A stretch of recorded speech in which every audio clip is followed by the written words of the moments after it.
High সবাইকে, এটা হচ্ছে জগদ্ধাত্রী পুজোর ২-৩ দিন আগে লাস্ট প্রিপারেশনের ভ্লগ। এটা হচ্ছে রাধানগর অন্নপূর্ণা বারোয়ারি আমাদের ক্লাব। আর এই দেখো এখানে দীপু ও ছাড় দিচ্ছিল, তো আমরা সবাই মিলে আড্ডা মারছিলাম যে চল দীপু তোকে নিয়ে ভ্লগ বানাই, তো ওকে হাই করতে বলি, ও আমাদেরকে হাই করতে বলছে। আর এই যে এটা হচ্ছে পুপুই আমাদের, ও কিন্তু এই থিমের মধ্যেই রয়েছে।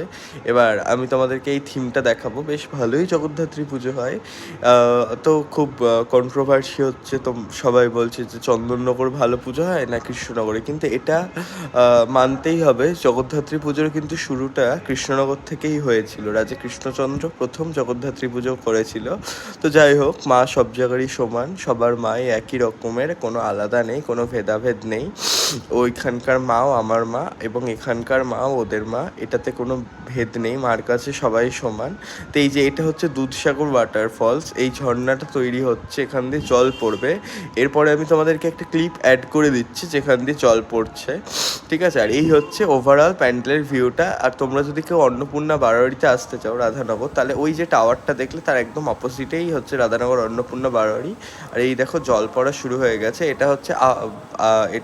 এটা রেডি হওয়ার পরে, এই ঝর্ণাটা রেডি হওয়ার পরে যখন জল পড়া শুরু করেছে তখনকার ভিডিও একটা ক্লিপ তো রেখে দিয়েছি। এই যে দেখো কি সুন্দর লাগছে। তো তোমরা প্লিজ অবশ্যই এসো, এটা আমাদের ক্লাব, ঠিক আছে? এটা হচ্ছে রাধানগর অন্নপূর্ণা সরণি, কৃষ্ণনগর বাস স্ট্যান্ড থেকে টোটো ধরেই চলে আসা যাবে, রাধানগর অন্নপূর্ণা সরণি বললেই দেবে, এই টিভি টাওয়ারটার একদম অপোজিটে। তো ওয়েলকাম সবাই।